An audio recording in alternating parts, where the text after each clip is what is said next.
Good evening. Thank you for joining us this evening. Before we begin, we would like to ask you three questions.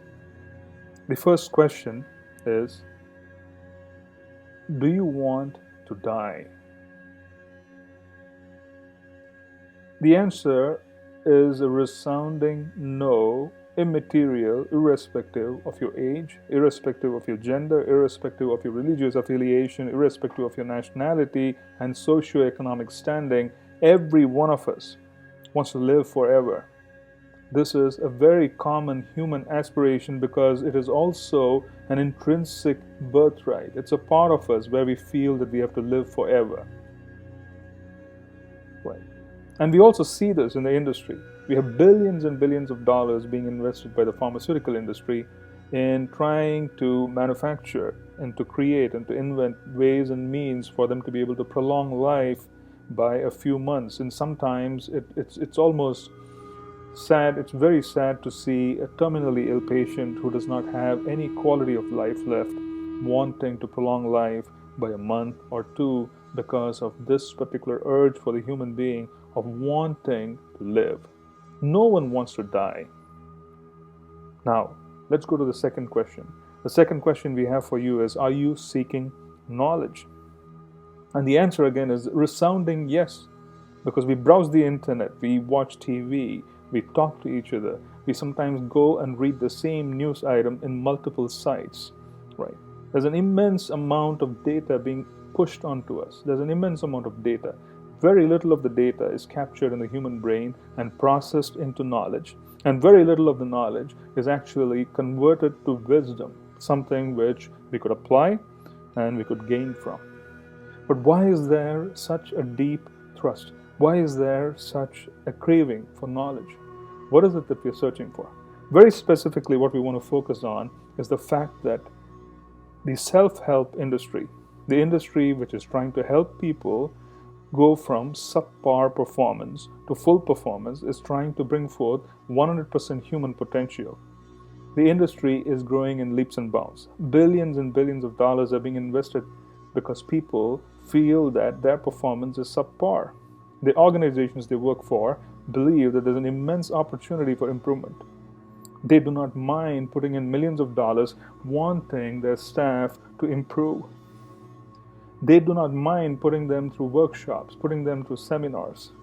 People invest in books, they invest in audio, videos, all kinds of courses, and all of this is with the hope that the subpar performance and their feeling that they're operating below potential would somehow or the other reach full potential after one such course.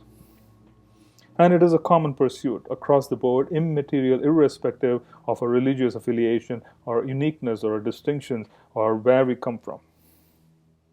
It's a common problem. It's a common pursuit. Are you seeking bliss? Do you seek bliss? Is a third question. And the answer would be a resounding yes, no matter who you are.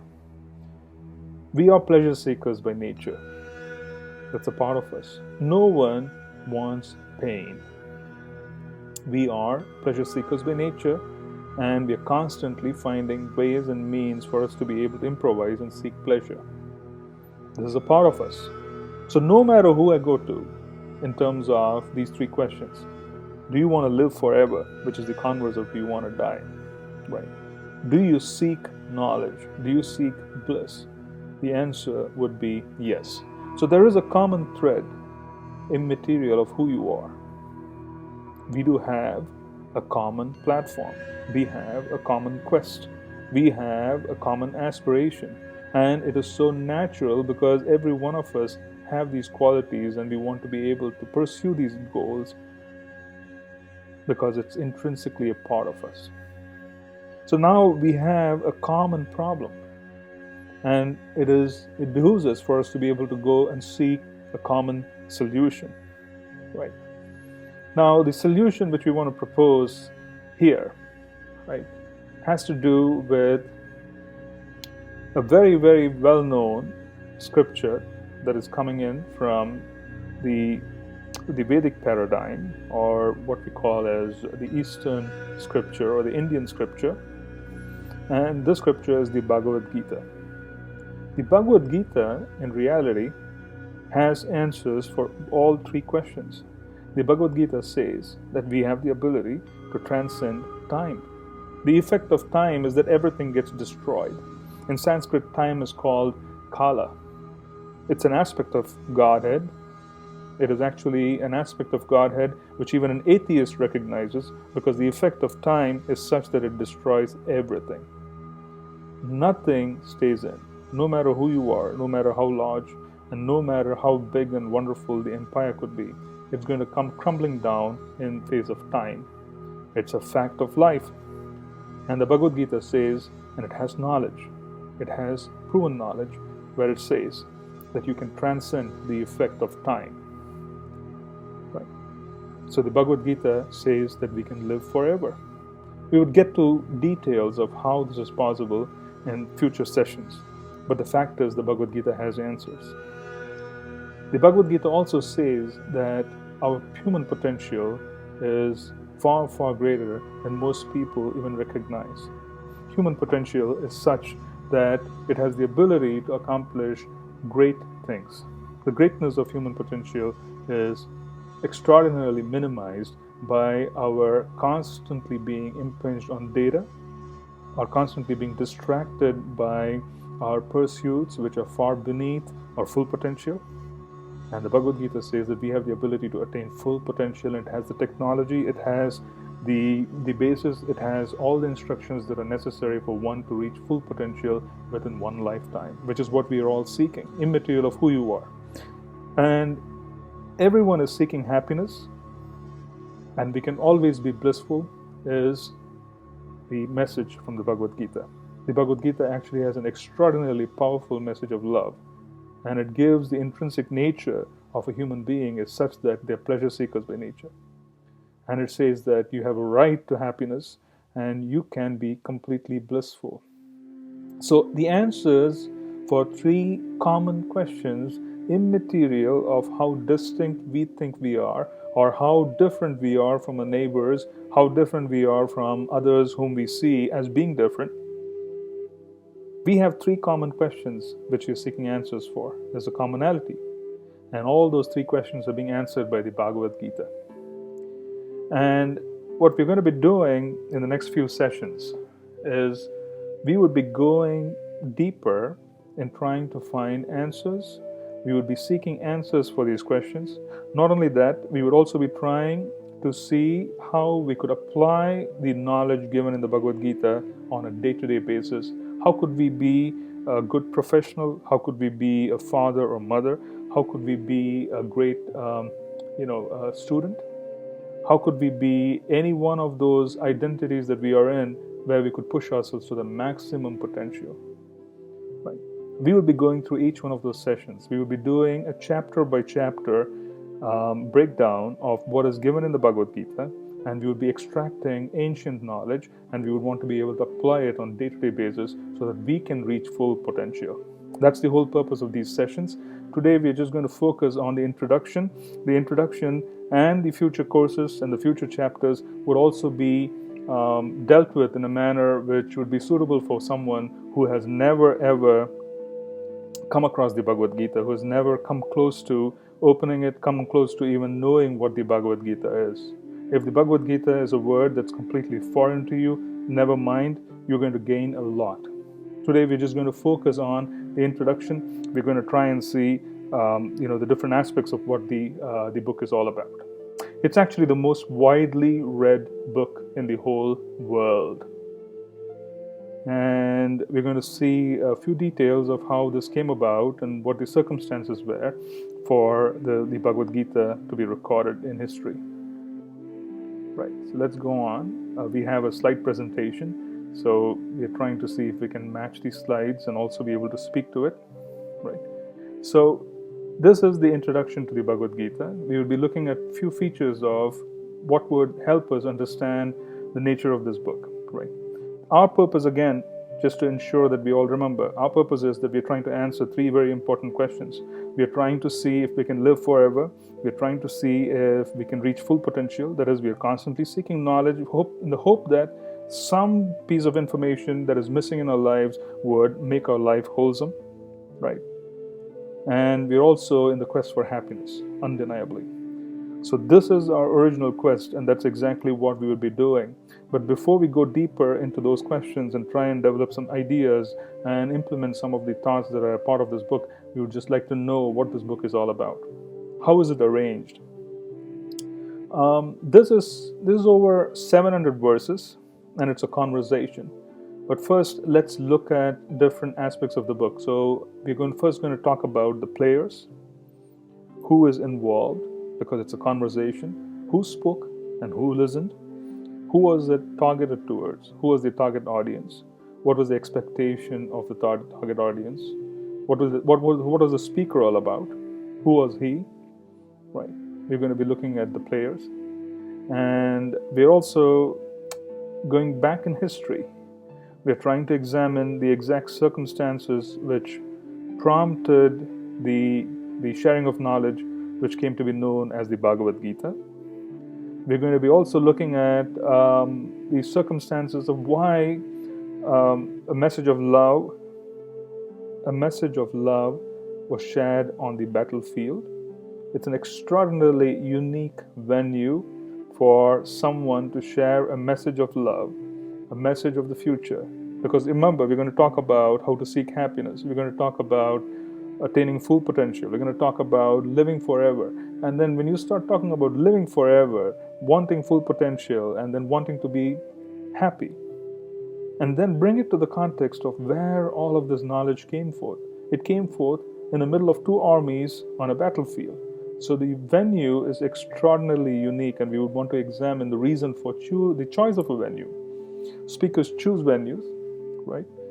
And when something extraordinary, knowledge that is shared is extraordinary and has impacted countless millions over thousands of years, there's a lot of strategy involved.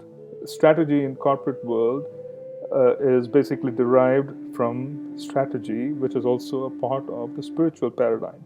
Nothing that happens in the material world or the world that we see can ever happen without a spiritual counterpart which already exists. It is just that the spiritual counterpart is extraordinarily efficient, while the material side, what we see here as strategy, tactical, and so on and so forth, all of this is the watered down, perverted version of what originally exists. And if that were to be implemented, it would be extraordinarily dynamic. Just imagine that something got spoken 5,000 years back, and here we are in 2013 discussing this. And it's all over the internet. It's all over. You practically go into any bookstore, whether in the United States or any part of the world, you will find a copy of the Bhagavad-Gītā. So how is it? How could it be so profound that it lasted 5,000 years? Surely it's scaled time. It's lasted beyond the effects of time without distortion. And then we're going to talk about a crisis that we all face, the struggle that we face of trying to wear different hats. We are parents, we are professionals, we ascribe to certain religious beliefs. We want to fit into a country that we live in, which may not be quite aligned with the religious belief that we hold dear, right? There is a crisis that's a part of every one of us, and that crisis has a lot to do with how much we can accomplish and how little gets done, because we constantly face an identity crisis. So the Bhagavad-Gītā addresses the identity crisis. We're going to look at that particular aspect of it today as well. And the Bhagavad-Gītā is also the greatest motivational speech of all time. Now, hold on to your hats. We're going to see how it has become the greatest motivational speech of all time. And this is not a wild claim. If you know the details of how it was done and where it was spoken and what was accomplished by the person who heard the knowledge and was able to imbibe the knowledge and extract the knowledge and be able to apply it, we would realize that this must have been one really, an extraordinary speech for someone to be motivated to do what they did. And then comes the big question. I understand that we set the stage by asking three questions. We said, do you want to die? Do you want to seek knowledge, or are you seeking knowledge? Are you wanting to reach full potential? Are you seeking happiness? We started out that way. But then the question is, we chose a book, and we're talking about knowledge that existed 5,000 years back. So is the content of is the knowledge that was shared 5,000 years back, is it still relevant? Are we wasting our time by bringing forth something that was spoken 5,000 years back, 50 centuries back? Times have changed. Is it still relevant? Does it still make sense? Because we are living in a relative world. Something that is really considered useful in 10 years back, a year back, or 2 years back becomes obsolete. We often see this on the streets, right? Especially in America, we see television sets, we see computers out on the curb, and every 2 years, every year, you have a complete overhaul of all the electronics at home because they've just been outdated, they're obsolete. The software which works on the hardware does not get you simply can't use it, right? I was just remembering the iPad that I purchased in 2010, which is the first original version of the iPad. And the original version of the iPad, you really can't have many of the apps that are out there today. You can't really download them because the software which is there, the operating system, does not accommodate it. So practically, I have in probably a year or two, the usage of that particular piece of hardware would be quite limited because the software cannot be updated. And that's a phenomenon which is true. So in such a relative world, in a world where everything is short term, how do you use something which was spoken 5,000 years back? So the question is it still relevant? And we want to see if it is relevant. Okay. So let's look into some of these points that we just raised. And let's first look at the players. There's a beautiful picture, and there are two men, and you see one is bluish and the other is fair-skinned. So God, in his original form, according to Eastern scriptural authority, and as we believe in India and other parts of the world where Eastern philosophy is ascribed to, God is bluish, and his name, his most prominent name, and actually the most suitable name for God, is Krishna. Krishna in Sanskrit literally means all attractive, and God is all attractive. He is the most attractive. He's the most famous. He is the most good-looking, most famous, most wealthy, most powerful, most knowledgeable, and most renounced of anyone we can ever think of. And that name, Krishna, literally means that he is all attractive. Essentially, he has the ability to attract anyone, right? And it's a beautiful picture here. So God, whom we call Krishna, you might call him Allah or Christ or Yahweh, or depending on which religious beliefs you ascribe to and the books that you follow. God has many names, but we call him Krishna, and we find that name quite appropriate because the actual translation of the word Krishna is all attractive. Now, this is a conversation between Krishna, God, and his very close friend and associate, Arjun. And Arjun and Krishna, both of them belong to the royal families that were ruling the planet 5,000 years back. Now, this is a conversation between two kings, one can say, but one of them is God and the other is his disciple and his friend. Right? So there's a conversation between God. Now, how many of you would have wanted to pay $1 million to know what happens in the boardroom of the organization that you work for? If you're not a member of the board, and you're, let us say, a middle-level employee, would you not really pay $1 million if it were up to you for you to know what happens in the board meeting? Why? It's because we believe that some extraordinary conversation happens in the boardrooms. We believe that the future of the organization is going to depend on the conversation that happens in the boardrooms. And we would surely want an ear to the ground. We would want to keep an ear to the door. We would want to be able to pick up tidbits so that we would want to know how that extraordinary conversation between people who are extraordinarily powerful happened and what was spoken, right?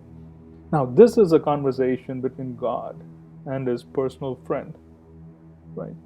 And we are extraordinarily fortunate that it was recorded.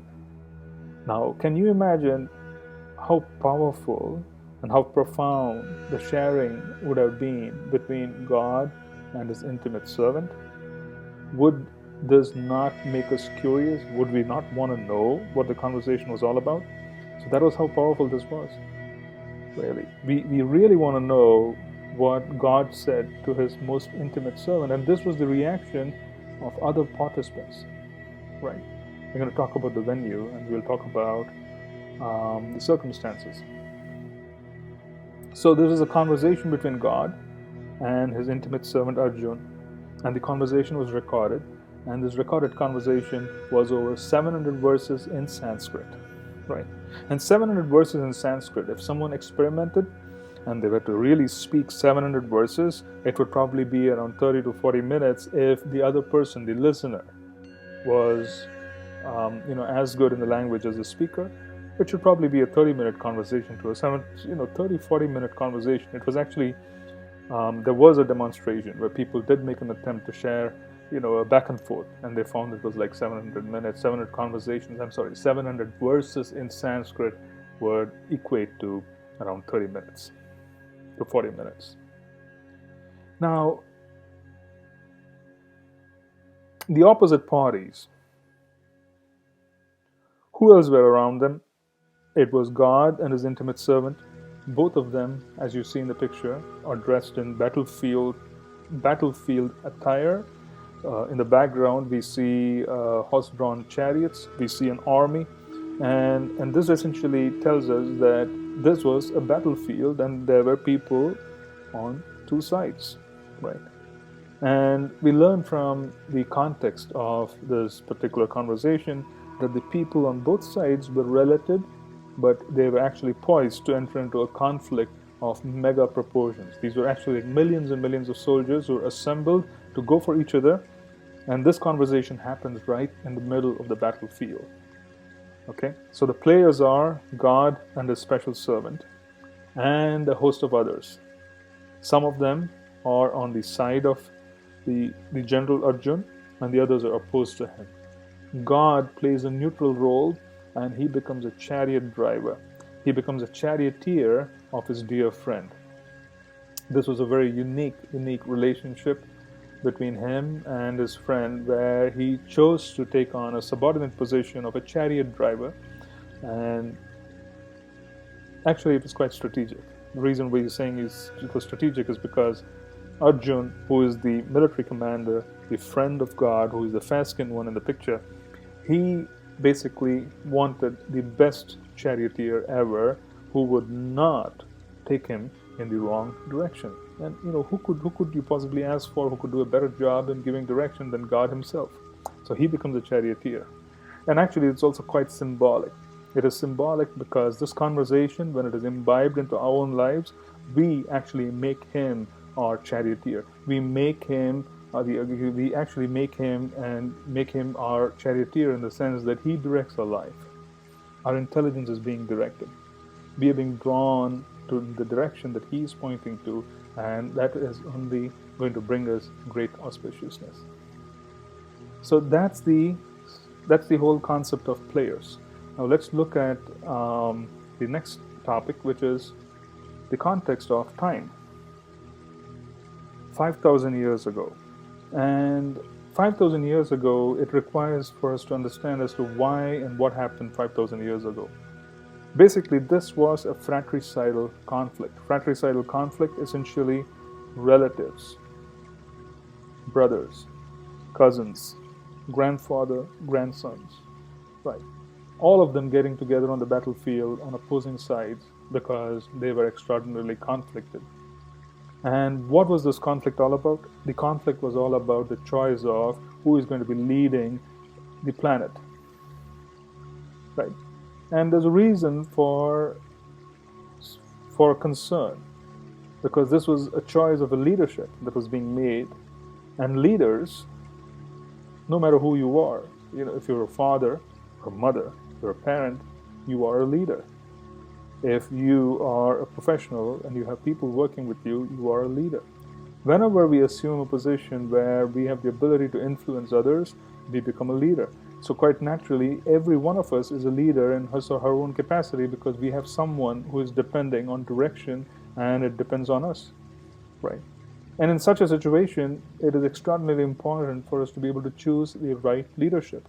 Leaders affect the environment, right? There are two types of influences: influences of who we are, our personality, our weaknesses, our strengths, and how much we can cope and how much we cannot cope. And in other words, this is called karma, right? Our own past experiences acting upon us and making us weak and making us strong, our ability or inability to cope with circumstances. And then there's also the environment. And these are two very, very distinct, powerful forces, one which is who we are, and the other is the environment. And a leader has the ability to be able to change and affect the environment. They do not put themselves in a position where the environment becomes dominant and they become vulnerable. They use their skills, and they use their dominance, they use their power to make changes on the environment. They make changes to bring in a certain future. So leaders make the age. Leaders can change destiny. Leaders affect the environment. So it was an extraordinarily critical choice that is being made when you're choosing a person to lead a country. And in such circumstances, if the choice is wrong, or if there is a group of people who are less qualified, then it surely calls for the righteous to step up to the plate. Because the wrong choice of leadership, specifically at the national level or the planetary level, could essentially mean a disastrous outcome for millions and millions and millions of souls over several generations, over several thousands of years. See, one thing that we do fail to understand is that a single event made by a very powerful person can have an impact over several centuries. Needless to say, if we observe the workings of our government here in the United States, if you look at the knowledge that is being spoken of in different universities, especially the knowledge that is associated with economics, and so on and so forth, all of this was derived in the 17th century. So something that happened 400 years back was adopted, and it allowed us to form a certain constitution, and we are pushing the same knowledge forward in the universities and schools and so on. Of course, we discovered that it didn't quite work the way it was supposed to when the financial crisis hit home in 2007 and 2008. But the fact remains that if there's going to be a powerful person and a group of people who are very powerful, who have leadership positions, they have the ability to affect the environment for many, many thousands of years. And such a choice is critical, and it is worth, as you say, fighting for, to bring in the right people, because it can affect the planet.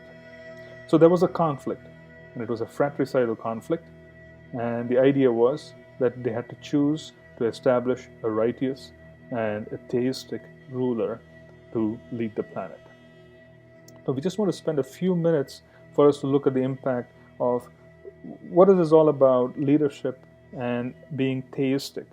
What is the effect of someone who is atheistic and who is ruling? Because the person who was opposing God and his friend was actually an efficient king, but he was an atheist. That was his defect. He was an atheist, and he operated on relative truths. So we want to look at the difference between an atheistic ruler and a theistic ruler. We just want to understand the distinction between the two, because these are very important distinctions.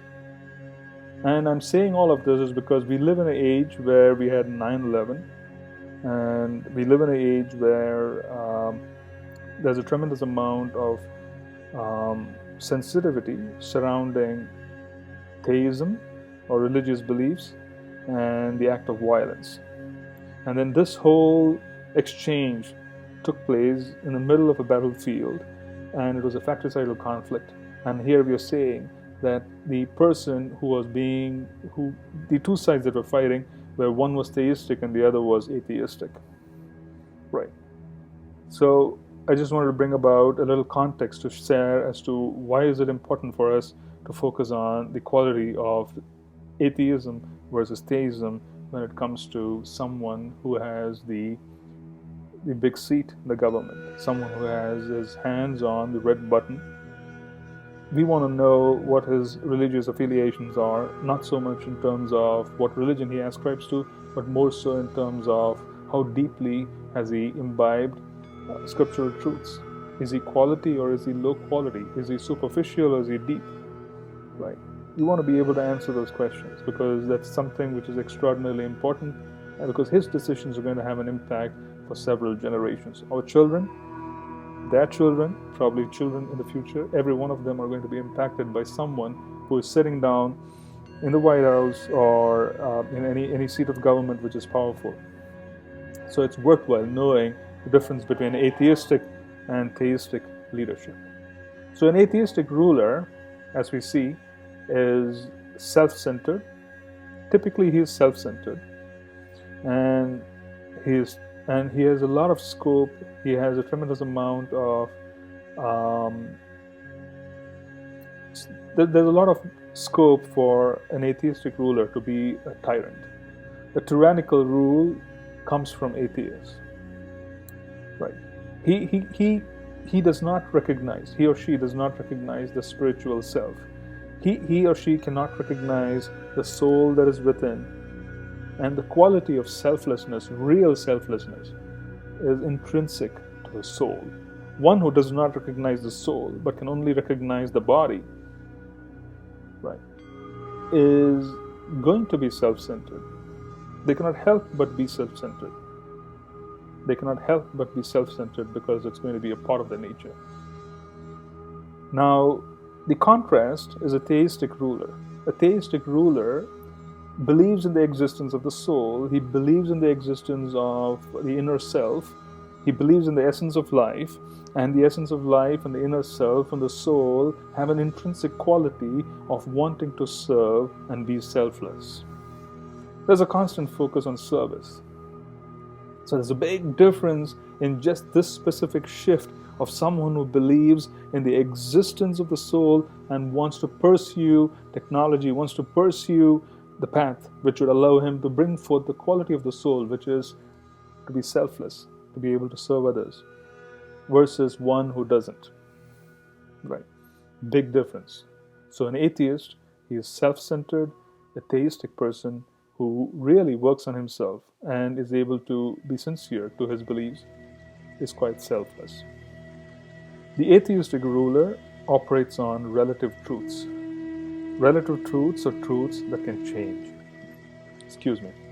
Right. Oftentimes we hear in the scientific journals that mankind existed a few million years, and then all it requires is for us to find one other fragment of bone in some other part of the world that has never ever been explored before, or some new technology comes in where dating becomes even more sophisticated, and we are able to put our foot down and say that it was not a few million years, it was probably a trillion years or a billion years. So these are relative truths, because as technology advances, as science advances, we constantly see the paradigm shifting. But in reality, the actual definition of truth is something that never changes. Truth, as defined scripturally, is called Sat. In Sanskrit, we call it Sat. And it essentially means that this will not change. So if something is spoken 5,000 years back, and if something is spoken today, if it were to have a grain of truth, it would remain the same. The essence would remain the same, even if the context changes, even if the language changes, even the mode of communication changes, you would still see that there's contextual parity, because it is absolute, it is the truth. On the other hand, you have relative truths. Typically, an atheist is operating on relative truths because they do not believe in Scripture, they do not believe in the existence of God, they do not believe in eternity. They live for the moment, and as a consequence, you operate on relative truths. Here's what I see, and I believe what I see. And that could change. But typically, an atheistic ruler is going to operate on relative truths. The theistic ruler, on the other hand, the scriptural definition of a theistic ruler, someone who has gone deep enough into his faith, who has imbibed the scriptural insights, he or she would act on scriptural truth, they would also take into account how such scriptural truth was adopted by saintly predecessors. Right? You have to be able to have some kind of a benchmark. You have different anchors. The first anchor is that you follow something which is absolute, which is based on scripture. And the second is you also want to anchor it by looking to see if there were practitioners who could take the truth and apply it. We also want to see how they acted in different circumstances in applying the same truth. So this is an extraordinarily powerful approach because it's a theistic approach. It operates on truth. And the quality of truth, as we said before, is it's eternal, right? We oftentimes have definitions in the corporate agenda where we say that we are a going concern, right? It's a going concern. Essentially, it means that it's a concern that has no end. It will last for eternity. But in reality, why do corporations fail? Why do we see bankruptcies? Why do we see transformations? Why do we see mergers, so on and so forth? Why do we use the word going concern? In reality, it's not true. It's almost like it's a contradiction in itself. And the reason being is that since we operate on fundamentally relative principles that can perish, anything that is built on relative principles that can perish cannot be a going concern. It has got to perish. It's a fact of life. You cannot have an organization last forever if the premise of the organization is going to be, the foundation of the organization is based on relative knowledge, truths that can change. If something can constantly change and that happens to be the foundation on which we base an entire organization, you better have, you have good reason to worry about whether it's going to last. And we see that happening all the time. We see organizations driven by and managed by people with extraordinarily limited insight, and it collapses. Right? No matter how strong we thought they were, they collapsed. We have seen we saw the collapse of such large institutions in the recent crisis that people, never in their lifetime would have ever thought that these institutions could ever collapse, but they collapsed. And the reason for their collapse is fundamentally the foundation was weak. Right? The foundational principles that they were operating on were quite weak. They were temporary, and their goals were temporary. And as a consequence, the actions were temporary, and you have a disaster in place. So now you have a contrast. You have relative versus absolute. A theistic ruler uses absolute. He uses an absolute basis for him to be able to act. An atheistic ruler limits human potential, and we're saying this specifically because there are three different layers of human existence, and we're going to go very, very deep in bifurcating and studying human existence. We're going to cut it apart to see the different layers. Actually, in Sanskrit, we call them kosha, we call them covering. It's almost like a sheet that covers. You have one sheet, second, 3, 4, right? And someone who is extraordinarily superficial is only able to look at the body and make arrangements for the body, which is what an atheist does because they cannot go really deeper into the existence of the person. So they have a tendency to look at superficially the body and make arrangements for the body to be comfortable. But real human potential lies within. Right? We want to be able to lead, we want to be able to act inside out. We make transformational leaps within, and this would allow us to leap forward externally. The change has to be within, and then it's captured externally. But that is the opposite when you are an atheist, because you don't believe that anything inside is true. Right? One who does not believe in the existence of the spirit can make no changes, because he's not going to make any changes at the level of the spirit.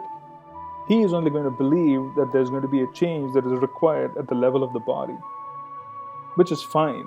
We are not minimizing the need for bodily comfort. We are not minimizing the need for security. We are not minimizing the need for food. We are not minimizing the need for social acceptance and gathering and so on. We are not minimizing any of those. These are obvious human needs. But one can never reach full potential if you do not go deeper. That's why we always say that you have to go deeper and find the truth within, transform inside so that you could transform outside. Change has to be from within. It cannot happen externally. There has to be a change that is done within, and that would automatically have an impact, very powerful impact on the atmosphere and on everyone else. So, limiting human potential, where one just focuses on the body, that's the focus of the atheistic rulers. They cannot go deeper because they don't have the ability to go deeper. They don't believe that there is a deeper which they can go to. So now you have the theistic ruler who can maximize human potential because he arranges for all three layers. He arranges for the physical, he arranges for the mental, he arranges for the spiritual well-being of those under his care, and constantly now there are deeper transformations. Right. The atheistic ruler does not have the ability to impact and change destiny. The theistic ruler is able to powerfully alter destiny. He does not accept the environment.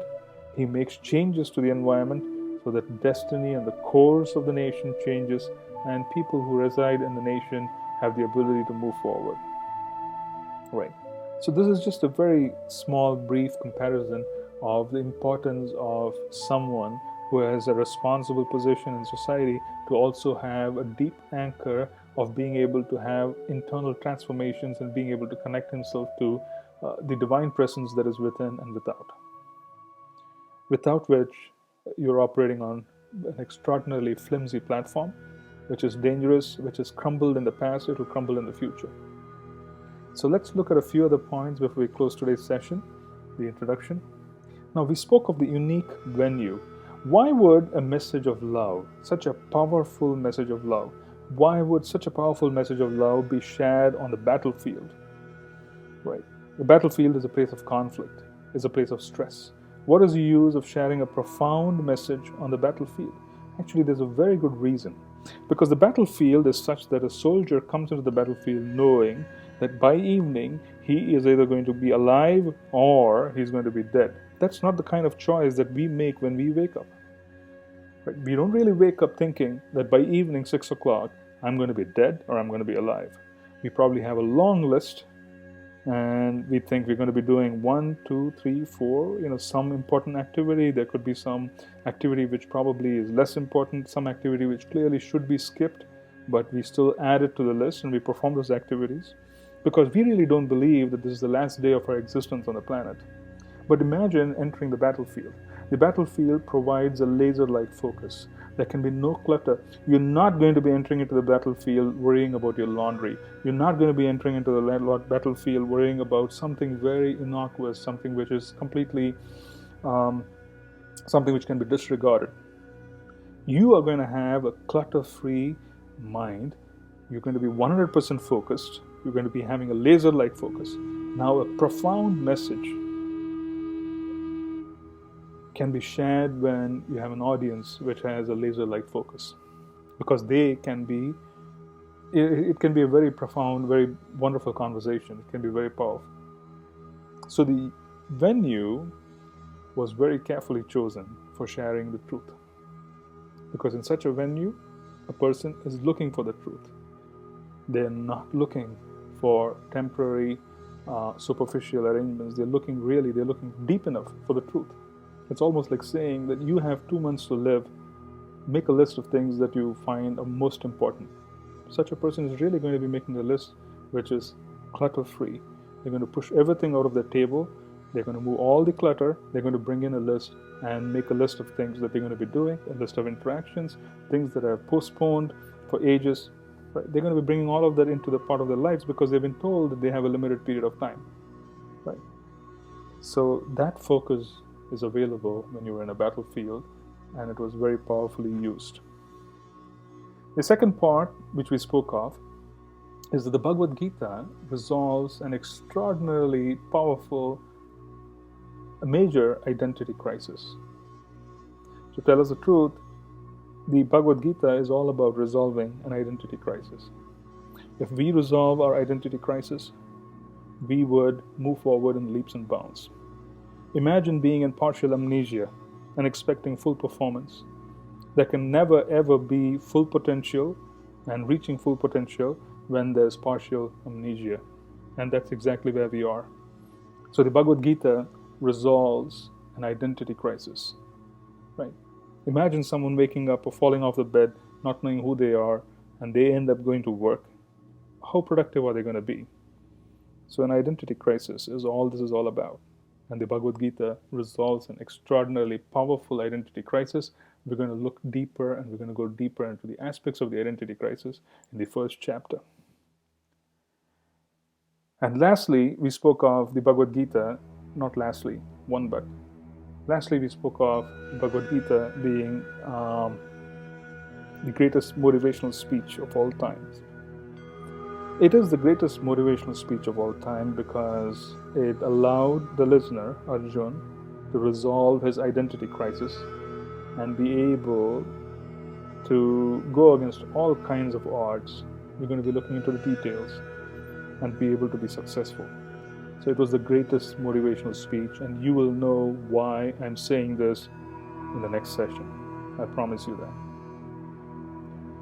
Now, before we end the session, let's just talk about relevance.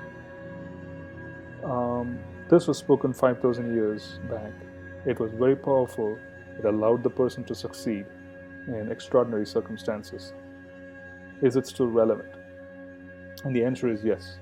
If the extraordinary circumstances that it was spoken under and allowed the person to operate and become successful, then our own lives, which are not as complicated, we can apply these technologies, we can be even more successful. So yes, it's extraordinarily relevant. And the other reason for this to be extraordinarily relevant 5,000 years hence is because this is the whole premise of the Bhagavad-Gītā is based on scriptural truth, and scriptural knowledge is timeless. It's designed, it is spoken by God, and any words of God are timeless and can be applied to all humanity, no matter who we are and where we are. So I look forward to meeting you again. We will be talking about the Bhagavad-Gītā. We will be resolving our questions. We initially spoke of 3 questions, which is, do you want to die? Are you seeking knowledge? Do you want to reach full potential? Are you in search of happiness? Do you want to be happy? We are going to be resolving those 3 questions. We spoke of the context. We spoke of the fact that there's a conversation between God and His special servant. We spoke of the fact that both of them, 5,000 years back, were involved in a fratricidal conflict of mega proportions, immense proportions, millions of people involved. And it was all about the choice of leadership. We spoke of the fact that the choice of leadership between someone who has an atheistic mindset versus one who is theistic is extraordinarily crucial, because leaders have the ability to make the age, leaders have the ability to change the environment, leaders have the ability to change the course of destiny, and the choice of leadership is very, very important. And that was the whole context in which this whole sharing happened. So it was focused on improving someone's leadership skills. It was focused on motivating one to act under circumstances that were extraordinarily stressful. So what we are going to be looking forward to are a certain set of ideas, very powerful ideas, which are timeless by nature, that are going to allow us, no matter who you are, even if you are a Muslim or a Christian or someone who follows the Jewish faith, or a Hindu, or someone who is a Vaishnava who follows the tradition of Bhakti Yoga, immaterial of any subsect that we belong to, this is applicable. Even if you're not any of that and you're an atheist, you're going to learn about the power of theism. You're going to be looking at certain aspects of Godhead. It may bolster your argument or it may weaken it, so it would be worthwhile. So we invite you to listen to our sessions.